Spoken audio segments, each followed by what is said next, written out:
wir fahren schneller. Wir brennen heller. Unsere Augen leuchten greller. Unsere Augen groß wie Teller.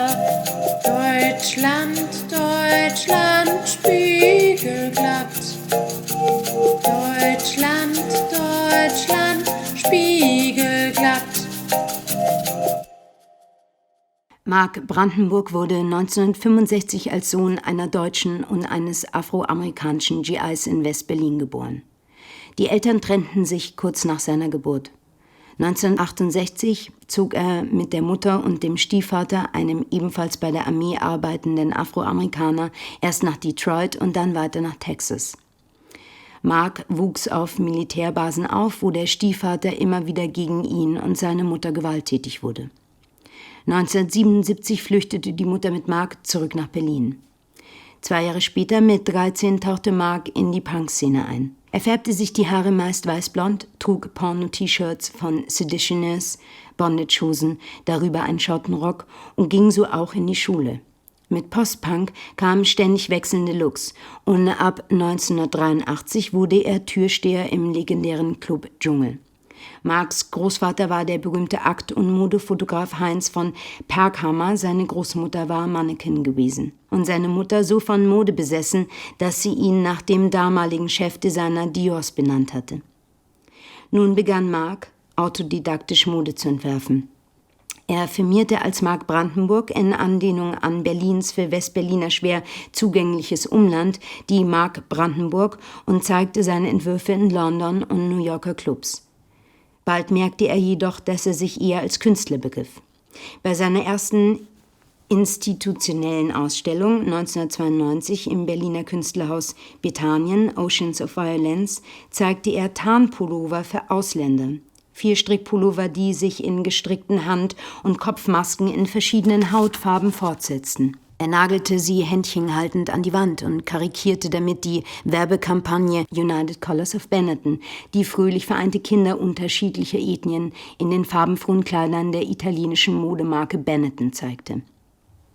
Eine weitere Arbeit war eine Hasskappe im Burberry-Karo, in der Marc während der Dauer der Ausstellung herumlief. Im selben Jahr kam es im wiedervereinten Deutschland zu zahlreichen fremdenfeindlichen Ausschreitungen. Marc selbst wurde kurz nach der Ausstellung auf einer Fähre von Rostock nach Dänemark angepöbelt und attackiert.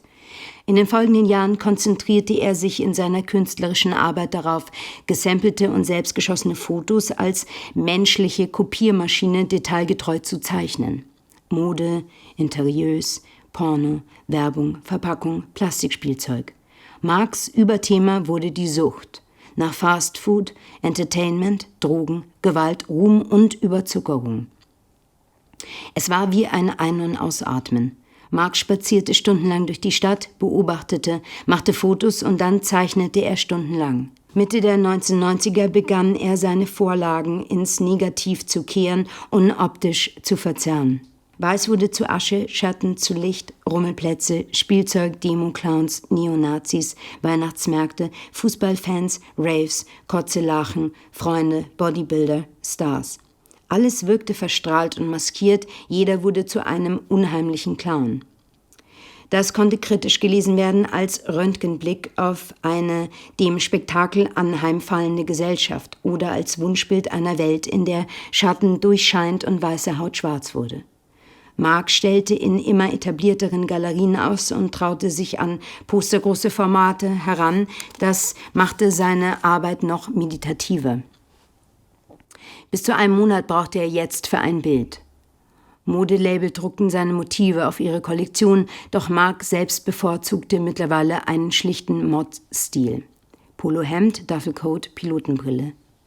Mit der sich durch die Flüchtlingskrise seit 2015 neuerlich verstärkende Fremdenfeindlichkeit kam Marc seinen Tarnpullover für Ausländer wieder in den Sinn.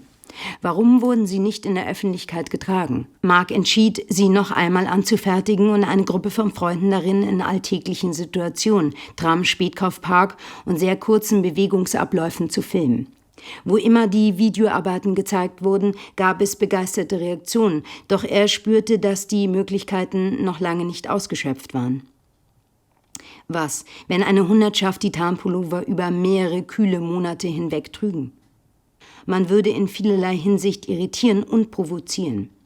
Seine 4 Tarnpullover-Modelle zeigten neben einem Weißen auch einen Araber, einen Schwarzen und einen Ostasiaten. Das war der Tatsache geschuldet, dass es nicht nur weißen Rassismus gab, aber sollte auch die Unsicherheit darüber schüren, wer sich unter den Pullovern verbarg. Wenn es nur eine weiße Maske gäbe, läge es nahe anzunehmen, dass es ein Nicht-Weißer war, der also im Grunde sein Nicht-Weißsein gar nicht verbarg, sondern extra anzeigte. Kamen nicht weiße Masken hinzu, wurde es komplexer. Nun konnte es sein, dass sich Antirassisten nicht weiße Masken aufsetzten, um sich mit wegen ihres Nicht-Weißseins Diskriminierten zu solidarisieren und damit auch Nicht-Weiße die Möglichkeit gaben, sich unter nicht-weißen Masken als ein möglicherweise Weißer zu verbergen. Vielleicht steckten unter den nicht weißen Masken auch Weiße, die eigentlich lieber arabisch, schwarz oder asiatisch wären oder Schwarze, die lieber asiatisch wären, etc. Man hatte heute das Recht, sein Geschlecht zu wechseln, aber wenn man seine Rasse wechseln wollte, galt man als vom Rassismus krankhaft verwirrt. Und das noch einmal mehr, wenn man ähnlich wie Transsexuelle dazu tendierte, seine wahre Identität zu überzeichnen. So wie auch die Tarnpullover rassische Eigenheiten stereotyp überzeichneten. Der Weiße war strohblond und schweinchenrosa. Die Augen des Asiaten waren schräge Schlitze, der Araber hatte ein Vollbart und der Schwarze knallrote Schlauchlippen. Selbst ein Mann hatte Mark nur männliche Varianten gestaltet, mit denen sich aber natürlich auch kleinbusige Frauen als Männer tarnen konnten. Der Tarnpullover bot sich sogar als zeitgemäße Alternative zu Niqab an, so wie orthodoxe Juden heute häufig statt Streimel oder schwarzem Hut eine Baseballkappe trugen. Dem Gebot, keine weiblichen Reize auszusenden, konnte man kaum besser genügen als in der Maskierung als Mann. Mark war sich bewusst, dass ein heterosexueller weißer Künstler für die Tarnpullover als Rassist und als Macho angefeindet würde. Aber als Schwuler hatte er das Privileg mit männlichen Stereotypen und als Schwarzer das Privileg mit rassischen Stereotypen spielerisch umgehen zu dürfen. Doch was, wenn weiße Rassisten und Nazis nicht weiße Tarnpullover zu tragen begannen, um sich über Nicht-Weiße lustig zu machen oder sich für Anschläge und Übergriffe zu maskieren? Während Mark zunehmend haderte, kontaktierte ihn Ingo nie. Beide kannten sich noch aus Marks Zeiten als Türsteher und Ingo hatte schon die erste Ausstellung mit den Tarnpullovern gesehen. Auf der Art Basel war er ihnen 2019 erneut begegnet und jetzt schlug er Mark vor, sie in Deutsch Südost einzusetzen. Mark erwiderte, dass es sich dabei doch um eine Bastion weißer Männer handelte. Ingo holte aus. Die wenigsten weißen Rassisten würden sich ja heute noch als Rassisten begreifen.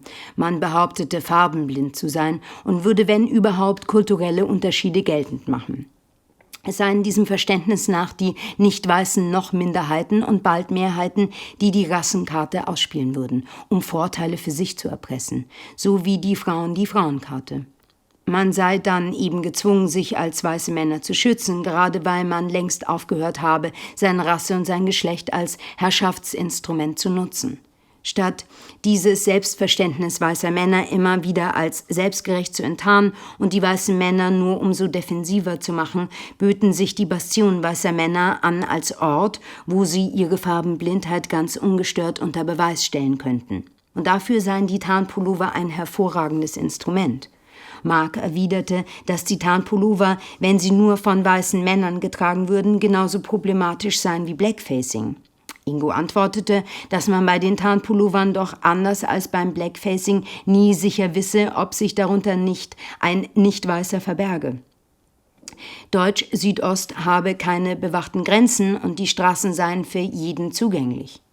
Darüber hinaus gebe es Ereignisse wie das jährliche von ihm und Eric Nie veranstaltete Burial of the White Man, zu dem ganz ausdrücklich auch Nicht-Weiße eingeladen seien.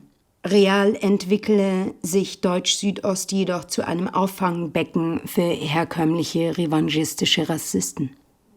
Mark fragte, warum Ingo sich mit egal ob ethnischen oder kulturellen Rassisten überhaupt eingelassen habe.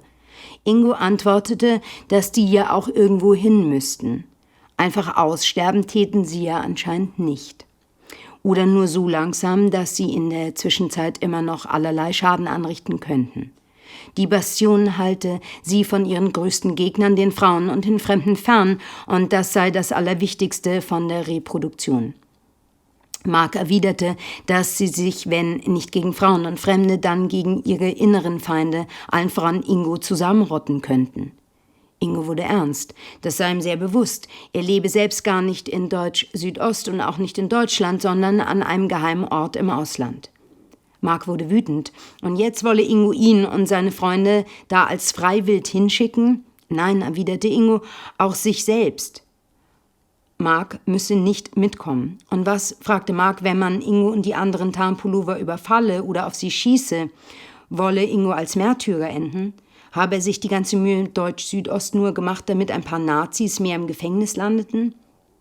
Was, wenn sich Nazis die Tarnpullover aneigneten und in ihren Überfällen beginnen oder Lamas ihre Erkrankungen verbargen?